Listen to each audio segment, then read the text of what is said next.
오늘 말씀 빌립보서 2장 1절부터 5절까지의 말씀 우리 같이 봉독합니다. 그러므로 그리스도 안에 무슨 권면이나 사랑의 무슨 위로나 성령의 무슨 교제나 긍휼이나 자비가 있거든 마음을 같이하여 같은 사랑을 가지고 뜻을 합하며 한 마음을 품어 아무 일에든지 다툼이나 허용으로 하지 말고 오직 겸손한 마음으로 각각 자기보다 남을 낮게 여기고 각각 자기 일을 돌볼 뿐더러 또한 각각 다른 사람들의 일을 돌보아 나의 기쁨을 충만하게 하라.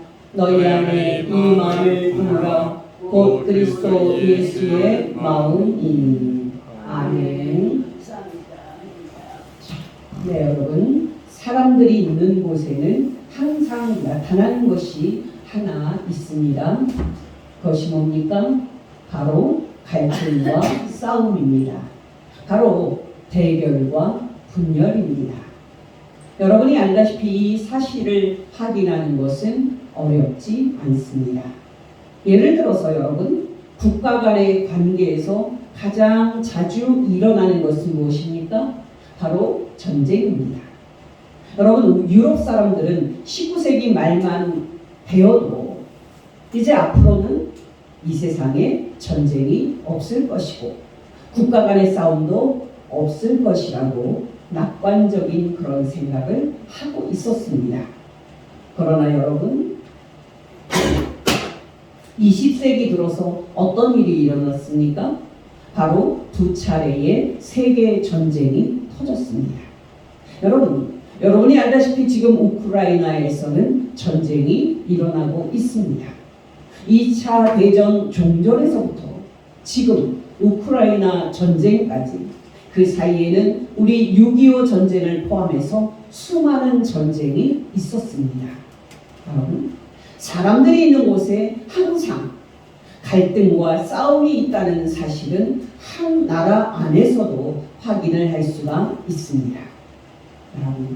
여러분이 알다시피 우리나라 내부의 갈등과 싸움은 지금 최고조에 있습니다. 노동조합은 거리로 쏟아져 나와서 시위를 벌입니다. 교사들은 교사대로, 각종 집단은 그 집단대로 시위를 벌입니다. 지금 우리나라는 각종 파업과 분쟁, 각종 의견 대립과 분파로 사실상 내전 상태입니다. 사람들이 있는 곳에 항상 갈등과 싸움이 있다는 사실은 가정에서도 확인할 수 있습니다. 여러분이 알다시피 우리나라의 이혼율은 세계 최고 수준입니다. 왜 하나 되어야 할 사람들이 서로 갈등하고 싸우다가 결국 헤어지고 가정이 산산조각 나는 겁니까? 바로 사람들이 있는 곳에는 항상 갈등과 싸움이 있기 때문입니다.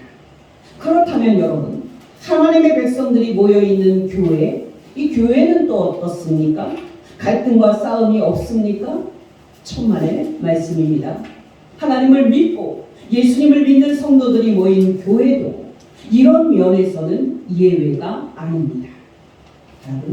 여러분이 한국교회에서 싸움 안 하는 교회를 찾는 것보다 갈등하고 싸우는 교회를 찾는 것이 분명히 더 쉬울 겁니다. 그 정도 하나님의 백성들이 모인 교회도 갈등과 싸움에 있어서 예외가 아닙니다. 우리가 지금 생각하고 있는 빌립보 교회는 사실 신약 성경에 기록된 다른 많은 문제 교회들과 비교할 때 책망들을 것이 거의 없는 아주 좋은 교회였습니다. 그럼에도 불구하고 여러분, 이 빌립보 교회도 비켜갈 수 없었던 문제가 바로 갈등과 싸움의 문제였습니다. 사도 바울이 로마 감옥에서 이 편지를 쓴 이유가 여러 개 있었는데요. 바로 이 갈등과 싸움의 문제가 하나였습니다.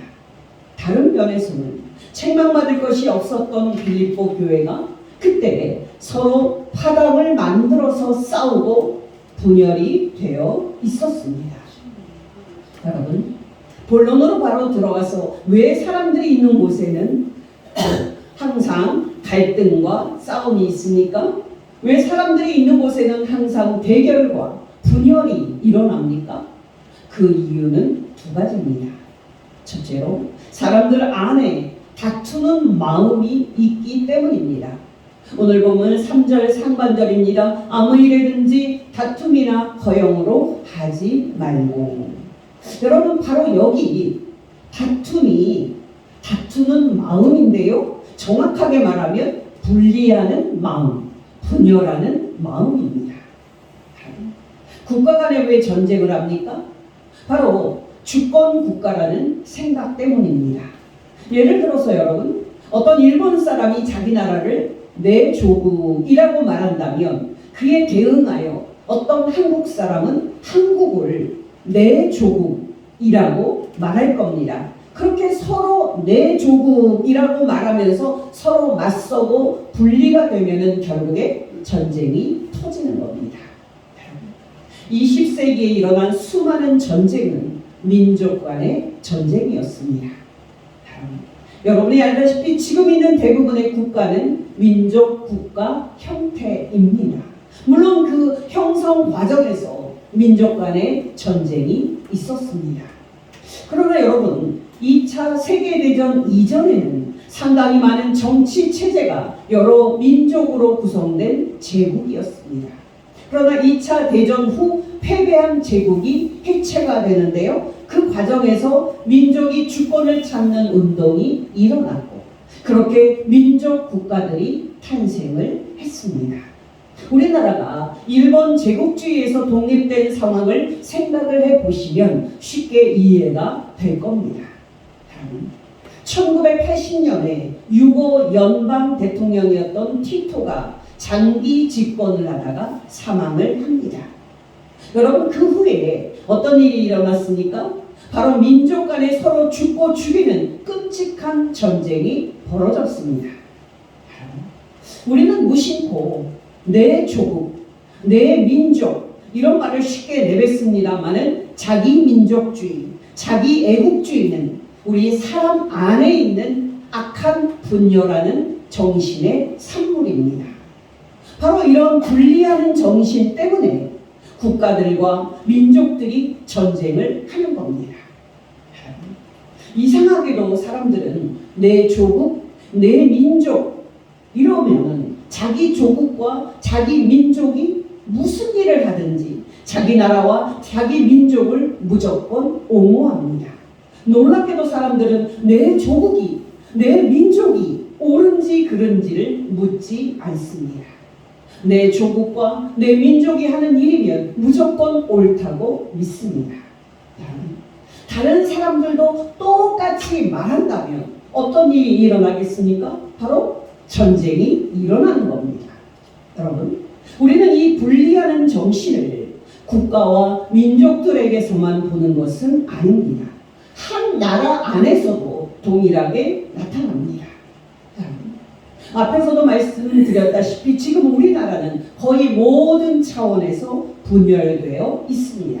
한 정당은 다른 정당을 경멸하고 무시합니다. 한 사회단체는 다른 사회단체를 경멸하고 무시합니다. 한 지역은 다른 지역을 경멸하고 무시합니다. 우리나라 고질병이 뭡니까? 바로 지역 감정입니다. 여러분, 내년 총선 결과를 보지 않아도 내년 총선에서는 그동안에도 그랬던 것처럼 대구, 경북에서는 보수정당이 압승을 할 것이고 전라도에서는 진보 야당이 압승을 할 겁니다. 여러분, 왜 이런 일이 우리나라에서 수십 년 동안 똑같이 일어나고 있습니까? 바로 사람들이 지역에 따라 분리하는 정신을 소유하고 있기 때문입니다. 여러분, 이 분리하는 정신은 더 아래로 내려오면은 사람들 안에 광범위하게 퍼져 있습니다. 여러분, 사람들은 놀랍게도 출생 지역이나 또 국가에 따라서 사람들을 나눕니다. 여러분이 알다시피 동남아시아 사람들은 우리나라에서 무시당하거나 또 그런 그 시해의 대상으로 취급을 당합니다. 같은 한국 사람일지라도 사회적인 지위에 따라서 소속이 나뉘고 분리가 됩니다. 여러분, 노동자들일지라도 예외가 아닙니다. 노동자라고 다 같은 노동자가 아닙니다. 정규직 노동자들은 비정규직 노동자들과 분리가 되어 있기 때문에 정규직 노동자들은 비정규 노동자들과 함께하지 않습니다. 이렇게 분리하는 정신 때문에 갈기갈기 찢겨져 있고, 그로 인해서 갈등과 싸움이 일어나는 것이 바로 사람들의 모습입니다. 여러분이 알다시피 하나님을 믿는 하나님의 자녀들이 모인 교회도 이런 면에서 예외가 아닙니다. 여러분, 고린도 교회 아시죠? 그 교회가 가지고 있었던 가장 큰 문제가 무엇이었습니까? 바로 당파였고 분리였습니다. 여러분, 고린도 교회를 이제 설립했던 사람은 사도 바울이었습니다. 고린도 교회 일부 성도들은 사도 바울이 우리의 진정한 스승이고 최고라고 주장을 했습니다. 그러나 여러분, 고린도 교회 일부 성도들은 아볼로가 최고라고 생각했습니다. 여러분, 하나가 되어야 할 성도들이 각각 나는 바울파다, 나는 베드로파다, 나는 아볼로파다, 나는 예수 그리스도파다 라고 주장을 하고 분리가 되었을 때 어떤 일이 일어나겠습니까? 말할 필요도 없이 갈등과 싸움입니다. 이렇게 사람들이 하나됨을 방해하는 정신은 분리하는 정신, 분열하는 정신입니다. 또 여러분, 사람들을 하나로 만들지 못하고 사람들을 갈등과 싸움으로 이끄는 두 번째 이유는 무엇입니까? 바로 허영된 마음입니다. 빌립보서 2장 3절 상반절입니다. 아무 일에든지 다툼이나 허영으로 하지 말고. 허영심이라는 것은 무엇입니까? 바로 자기 자신을 있는 그대로 받아들이지 않고 자신을 높게 생각하는 과대망상입니다. 또 그렇게 보이려고 행동을 하는 경향입니다. 예를 들어서 여러분, 운동화도 그냥 운동화 신으면 되는 거 아닙니까? 그러나 사람들은 그냥 운동화를 신지 않습니다. 꼭 나이키 같은 메이커 신발을 신습니다. 왜요? 그래야 자기가 다른 사람보다 나아 보이기 때문입니다. 자동차도 그냥 잘 나가면 잘 가면 되는 거 아닙니까? 그러나 사람들은 그냥 차 타지를 않습니다. 꼭 이름 있는 외제차를 탑니다. 왜요? 그래야 자기가 다른 사람보다 나아 보이기 때문입니다. 여러분이 알다시피 우리나라 사람들은 유독 인간관계에서 갈등이 많습니다. 왜 다른 나라 사람들은 상대적으로 갈등이 적은데 우리나라 사람들은 그렇게 갈등이 많습니까? 말할 필요 없이 우리나라 사람들이 허영심이 많기 때문입니다. 자기 자신을 다른 사람보다 더 낫게 만들려고 애쓰는 사람들이 모인 곳에 하나됨과 연합이 있을 수 있겠습니까? 내가 누구다 하고 자기 주장을 하고 자기 과시하려는 사람들이 모인 곳에 화합과 일치가 있을 수 있겠습니까? 말할 필요도 없이 그런 곳에는 항상 갈등과 싸움이 있기 마련이고 불화와 분열이 있기 마련입니다. 그렇다면 여러분, 우리가 어떻게 해야 이 분리하는 정신과 허영심을 극복을 하고 성도의 하나됨을 유지할 수 있습니까? 바로 겸손한 마음입니다. 빌립보서 2장 3절입니다. 아무 일에든지 다툼이나 허영으로 하지 말고 오직 겸손한 마음으로 각각 자기보다 남을 낮게 여기고. 여러분께 직접적으로 질문을 드립니다. 여러분은 다른 사람을 여러분보다 더 나은 사람이라고 생각하십니까? 여러분, 또 4절입니다.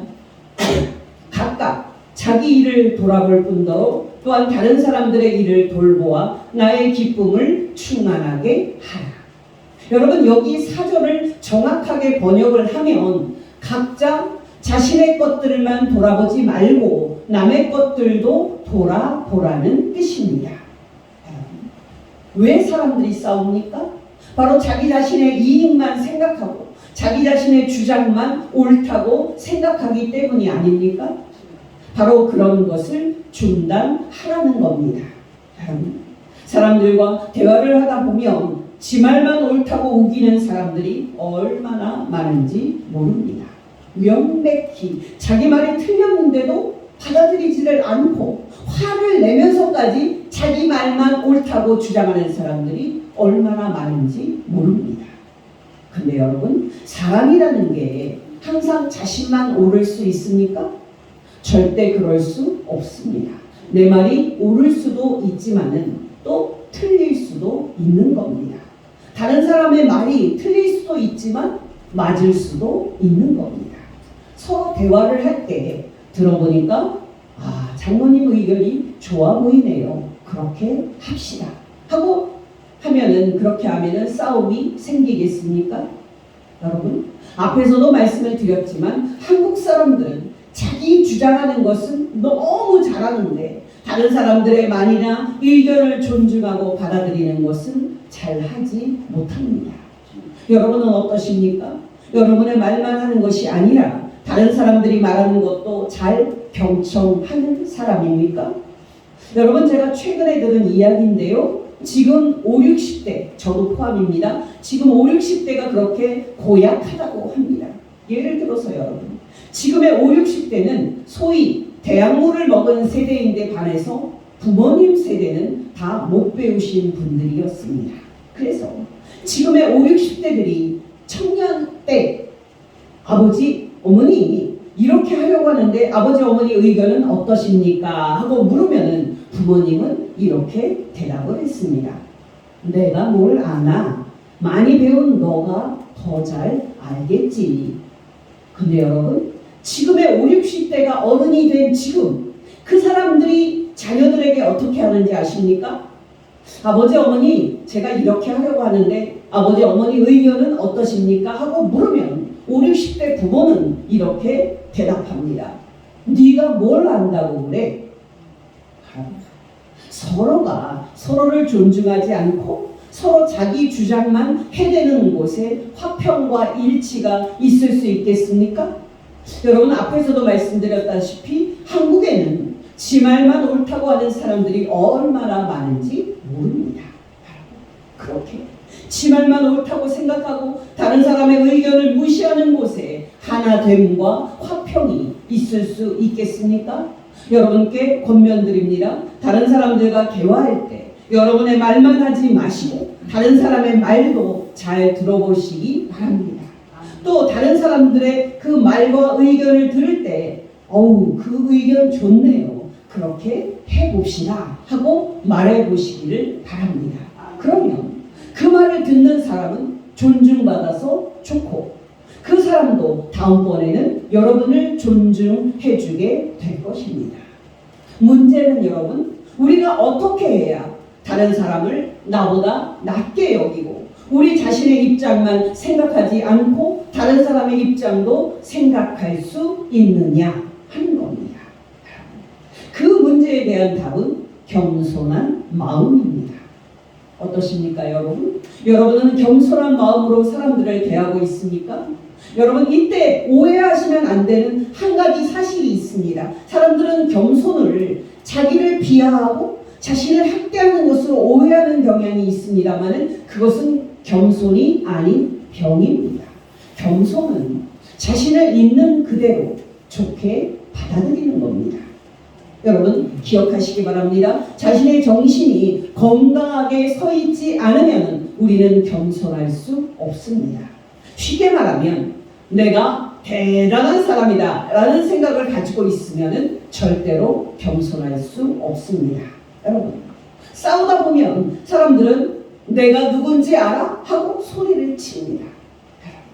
오늘날 정도의 차이가 있습니다만 한국 사람들은 거의 다 자기에게 너무 관심이 많고 자기 이익에 몰입이 되어 있습니다. 그렇기 때문에 조금이라도 자기 심기가 건드려지고 자기 이익이 침해가 되면 못 참습니다. 여러분, 예전에는 지금만큼 갈등이 많지 않았습니다. 아이들이 싸워도 아이들이니까 싸울 수 있지 하고 그냥 넘어갔습니다. 그러나 지금은 그 사소한 싸움이라도 큰 싸움이 되기 일쑤고요. 여러분이 알다시피 학교 선생님들이 목숨을 끊는 일이 벌어지기도 할 그런 정도입니다. 왜 이런 일이 일어납니까? 자기 자식이 소중하니까 일어나는 겁니다. 근데 여러분, 자기 자식이 소중하면 남의 자식도 소중하다는 생각을 해야 합니다. 내가 대단한 사람이라면 남도 대단한 사람이라는 생각을 해야 합니다. 이것이 바로 겸손입니다. 여러분이 알다시피 대단한 사람들만 내가 누군지 알아? 하고 과대망상과 허영심을 가지고 있는 것이 아닙니다. 모든 사람이 다 과대망상과 허영심을 가지고 있습니다. 자기는 대단한 사람이고 다른 사람은 하찮은 사람이라고 생각하는 그런 사람이 있는 곳에 일치와 평화가 있겠습니까? 여러분, 분열로 큰 고통을 당하고 있었던 고린도 교회가 어떤 이유로 갈등하고 분열되었는지 아십니까? 바로 자기만 중요하다고 생각하는 겸손하지 못한 교인들 때문이었습니다. 그 교인들은 자기는 교회에 없어서는 안 되는 꼭 필요한 존재라고 생각을 했지만은 사회적으로 신분이 낮고 집안도 별 볼 일 없고 학벌도 짧은 교인들은 있어도 그만 없어도 그만인 그런 존재로 생각을 했습니다. 고린도전서 12장 21절입니다. 눈이 손도로 내가 너를 쓸 데가 없다 말하거나 또한 머리가 발도로 내가 너를 쓸 데가 없다 말하지 못하리라. 여러분, 이때 겸손하게 행동을 한다고 자기를 비하하고 자기를 학대하지 않도록 주의하시기 바랍니다. 왜냐하면 겸손은 자기가 대단하다는 그 자의식뿐만 아니라 자기가 못났다는 자의식을 포함해서 자기에 대해서 생각하는 모든 자의식 과잉을 중단하는 것이기 때문입니다. 여러분, 정말 이 자의식 과잉이 큰 문제가 아닐 수 없습니다. 현대인, 이 현대인은 자기만 생각하는 이런 자의식 과잉에 사로잡혀 있기 때문에 우울증도 많고 그로 인해서 자기가 굳게 서 있지 못하니까 겸손하기도 어려운 게 현실입니다. 여러분, 기억하시기 바랍니다. 혹시 여러분 중에 여러분 자신을 있는 그대로 받아들이지 못하고 자신을 비하하고 자신을 학대하는 분이 있습니까? 자신을 생각하는 습관을 중단하고 자신을 잊으시기를 바랍니다. 그리고 자신이 예수 그리스도의 몸에 붙어있는 동등한 지체임을 마음 깊이 새기시기를 바랍니다. 다시 말씀드리건대 자기를 비하하고 자기를 학대하면서 자신이 열등하다는 생각에 사로잡혀 있으면 우리는 절대로 겸손할 수 없습니다. 앞에서도 말씀을 드렸습니다마는 고린도 교회는 당파로 나뉘어 분열이 되어 있었고 서로 싸움을 하고 있었습니다. 여러분, 그 과정에서 내가 잘났다, 너는 못났다와 같은 그런 말들이 오고 가지 않았겠습니까? 그로 인해서 여러분, 고린도 교회 성도들 중에서 무시받은 사람들은 예를 들어서 집안도 별 볼 일 없고 학벌도 낮고 사회 경제적 지위도 낮은 성도들은 심각한 열등감과 낮은 자존감으로 고통당하고 있었습니다. 나는 쓸모없는 인간인가? 라는 낮은 자존감이 그런 성도들을 괴롭히고 있었습니다. 여러분, 기억하시기 바랍니다. 이런 낮은 자존감이 있는 상태에서는 겸손하기 어렵습니다. 고린도전서 12장 15절에서 19절입니다. 만일 발이 이르되 나는 손이 아니니 몸에 붙지 아니하였다 말할지라도 그 말처럼 몸에 붙지 아니한 것이 아니요 또 귀가 이르되 나는 눈이 아니니 몸에 붙지 아니하였다 말할지라도 그 말처럼 몸에 붙지 아니한 것이 아니니 만일 온몸이 눈이면 듣는 곳은 어디냐 온몸이 듣는 곳이면 냄새 맡는 곳은 어디냐 그러나 이제 하나님이 그 원하시는 대로 지체를 각각 그 몸에 두셨으니 만일 다 한 지체뿐이면 몸은 어디냐? 그렇다면 여러분, 우리가 겸손한 마음을 갖기 위해서 먼저 필요한 것은 우리 자신이 하나님의 사랑을 이미 받은 사람이라는 긍정적인 자의식입니다. 여러분, 빌립보서 2장 1절을 보면 사도 바울이 빌립보 교회 성도들에게 하나 되라고 겸손하라고 말할 때 무엇을 먼저 말합니까? 그들이 하나님의 사랑을 이미 받고 있는 사람들임을 상기시킵니다. 우리말 성경을 보면 이런 것들이 너희에게 있거든 이라고 번역을 해서 이런 것들이 현재 없는 것처럼 번역했습니다만은 그 말은 이런 것들이 이미 너희에게 있은즉 너희가 하나 되고 겸손하게 행동함이 마땅하지 않냐고 말하는 겁니다. 1절을 보면 우리가 예수 그리스도의 사랑과 하나님의 사랑을 받고 있기 때문에 이미 누리고 있는 5가지 축복을 말합니다. 바로 예수 그리스도 안에 있는 권면과 사랑의 위로와 성령의 교제와 긍휼과 자비입니다.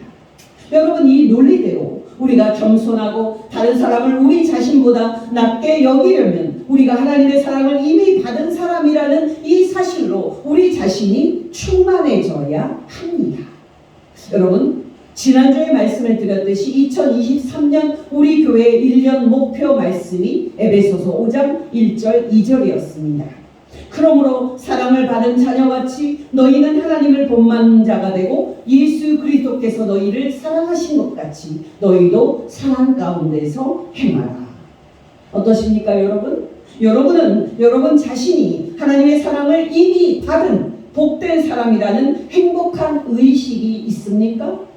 여러분은 하나님께서 이미 여러분을 예수 그리스도의 몸의 한 지체로 붙게 하셨고 그 결과 여러분은 예수 그리스도의 교회에 꼭 필요한 존재가 되었다는 행복한 의식이 있습니까? 아니면 아직도 세상적인 집안도 나는 좋지 않고 학벌도 좋지 않고 사회적 지위도 높지 않으니까 나는 쓸모없는 사람이야 라고 생각을 하고 낮은 자존감과 열등감으로 고통당하고 있지는 않습니까? 여러분이 알다시피 우리 교회는 아주 작은 교회입니다. 그러나 여러분 기억하시기 바랍니다. 여러분 한 분 한 분은 다 이 교회에 쓸모있는 존재고 이 교회에 꼭 필요한 존재입니다. 내가 이 자리를 지키지 않으면 누가 지키겠는가 하는 그런 마음으로 이 교회를 지킨다면 여러분이 장차 예수님 앞에 설 때에 예수님으로부터 칭찬과 영생을 받게 될 것입니다. 아멘. 여러분이 아시겠지만 이것은 교만과 다릅니다. 나는 지금 하나님의 사랑을 받아 예수 그리스도의 몸에 동등한 지체로 붙어있는 존재고 바로 하나님께서 나를 그 복된 위치에 세우셨다는 생각은 진정한 겸손함의 출발점입니다. 다시 고린도전서 12장 15절에서 19절입니다. 만일 발이 이르되 나는 손이 아니니 몸에 붙지 아니하였다 말할지라도 그 말처럼 몸에 붙지 아니한 것이 아니요 또 귀가 이르되 나는 눈이 아니니 몸에 붙지 아니하였다 말할지라도 그 말처럼 몸에 붙지 아니한 것이 아니니 만일 온몸이 눈이면 듣는 곳은 어디며 온몸이 듣는 곳이면 냄새 맡는 곳은 어디냐. 그러나 이제 하나님이 그 원하시는 대로 지체를 각각 몸에 두셨으니 만일 다 한 지체뿐이면 몸은 어디냐. 또 여러분, 우리가 겸손한 마음으로 다른 사람을 우리보다 낮게 여기려면 먼저 다른 사람들의 존재와 또 그 가치됨을 인정할 수 있어야 합니다. 여러분, 고린도 교회의 경우를 가지고 말씀을 드리면 고린도 교회 분열의 큰 이유는 어떤 교인들이 다른 교인들의 존재와 가치됨을 인정하지 않고 그들을 쓸모없는 존재라고 멸시하는 것에 있었습니다. 고린도전서 12장 21절입니다. 눈이 손도로 내가 너를 쓸 데가 없다 말하거나 또한 머리가 발도로 내가 너를 쓸 데가 없다 말하지 못하리라. 여러분, 놀랍게도 자신에 대한 과대평가와 허영심은 다른 사람의 가치 있음을 철저히 무시하는 결과를 동반합니다.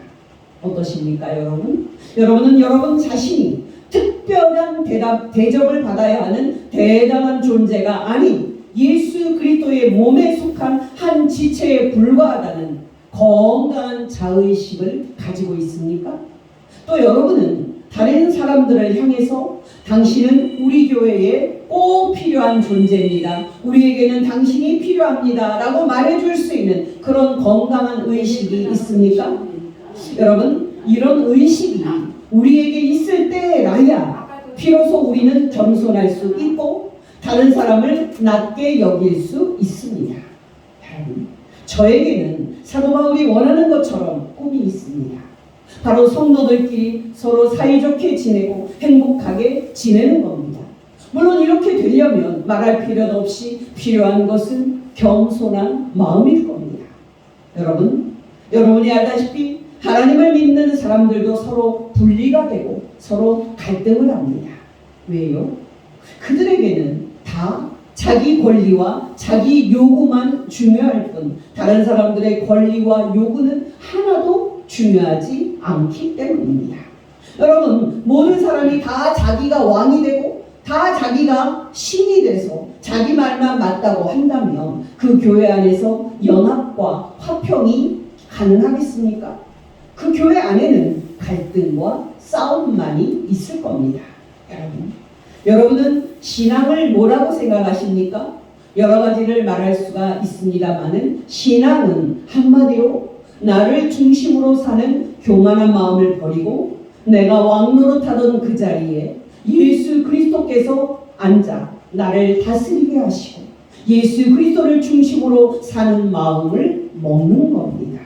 정말 신앙은 나를 잊고 나의 장점과 나의 대단함 뿐만 아니라 나의 부족함과 열등감도 있고 오직 예수 그리스도와 또 다른 사람만 생각하면서 예수 그리스도 중심으로 또 타인 중심으로 생각하고 행동하는 겁니다. 여러분, 이런 변화된 마음을 소유한 사람들이 모여있는 그런 교회라면 갈등과 다툼이 있을 수 있겠습니까? 정말 변화된 마음과 겸손한 마음을 소유한 사람들이 모여있는 교회라면 분리와 분열이 있을 수 있겠습니까? 절대 있을 수 없습니다. 고린도전서 10장 32절 33절입니다. 유대인에게나 헬라인에게나 하나님의 교회에나 거치는 자가 되지 말고 나와 같이 모든 일에 모든 사람을 기쁘게 하여 자신의 유익을 구하지 아니하고 많은 사람의 유익을 구하여 그들로 구원을 받게 하라. 여러분께 권면드립니다. 여러분이 분리하는 정신과 허영심을 버리고 겸손한 마음으로 충만해지셔서 다른 사람을 낮게 여기고 다른 사람을 존중하고 하나 되는 복된 성도 되시기를 예수 이름으로 축원합니다. 아멘. 기도하겠습니다. 하나님 아버지, 오늘 말씀을 통해서 우리가 분리하는 정신과 허영심을 버리고 겸손해져서 교회의 일치와 하나됨을 이루어야 할 복된 존재임을 가르쳐 주신 것 진심으로 감사를 드립니다. 하나님 아버지, 우리에게 성령님과 말씀으로 충만하게 하여 주시사 정말 우리가 우리 자신에 대한 건강한 자의식을 가지고 우리가 예수 그리스도의 은혜로 이미 예수 그리스도의 몸에 붙어있는 귀한 지체라는 건강한 자의식을 가지고 열등감을 이기며 다른 형제자매들도 존중하면서 교회의 일치와 연합을 이루어 하나님 아버지께 영광 돌리는 복된 성도 되게 하옵소서. 예수님의 이름으로 기도합니다. 아멘.